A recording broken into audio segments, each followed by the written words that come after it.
Some people say that mass immigration into the United States can help reduce world poverty.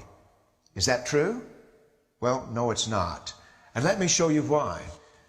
This gumball represents the 1 million legal immigrants that the United States has taken every year on average since 1990. Now, who in the world deserves our humanitarian compassion? The World Bank has one measure of the desperately poor of the world. They make less than $2 a day. And how many people make less than $2 a day in the world? We'll start with Africa. In Africa alone, there are 650 million people who make less than $2 a day. 650 million. And in India, another 890 million people, desperately poor. China adds another 480 million people, making less than $2 a day.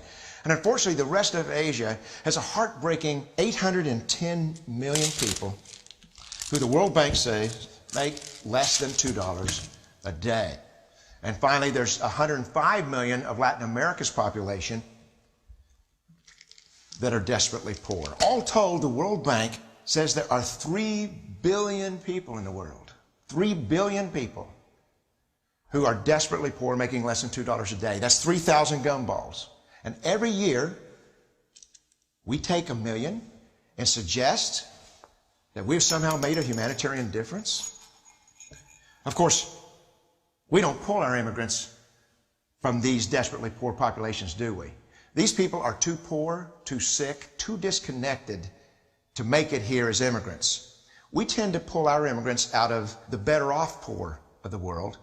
And Mexico tends to define the type of immigrant that we bring here because the plurality of people come from Mexico. And Mexico is poor. How many people in the world live in countries that have average incomes lower than that of Mexico? And the World Bank tells us that that number is these 3 billion plus another 2.6 billion people. 5.6 billion people in the world who live in countries with average incomes below that of Mexico. That's 5,600 gumballs. And so what is it that the elites are telling us? They're telling us that when we take this 1 million immigrants, that we somehow or another are tackling world poverty. And we have to do it regardless of the effect on our unemployed, the working poor, the most vulnerable members of our society, regardless of the effect on our natural resources. Even if we went by the most radical proposals in Washington, which are to actually double our immigration to 2 million a year, which would totally overwhelm our physical, natural, and social infrastructures, we couldn't make a noticeable difference. And we may be really hurting the impoverished people of the world because the 1 million that we do take are among the most energetic, often the better educated, certainly the most dissatisfied people that if they did not immigrate would be the agents for change to improve the lot of all the people in these countries.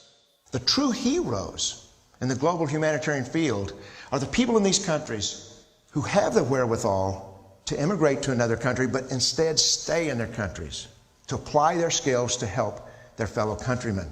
Unfortunately, our immigration system tends to entice these very type of people to abandon their countrymen.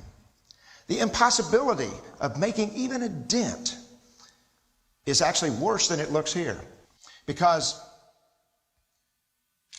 last year, when we took 1 million immigrants, these countries added, births over deaths, 80 million more people into the impoverished population.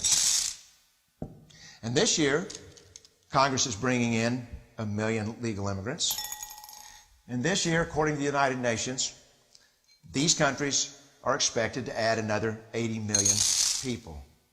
And next year, you can be quite sure that Congress, unless stopped by the American voters, will bring in another 1 million immigrants.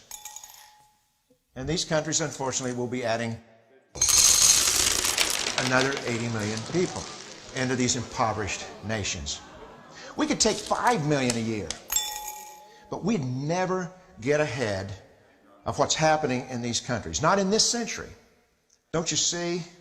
Immigration can never be an effective or significant way to deal with the suffering people of the world. They have to be helped where they live.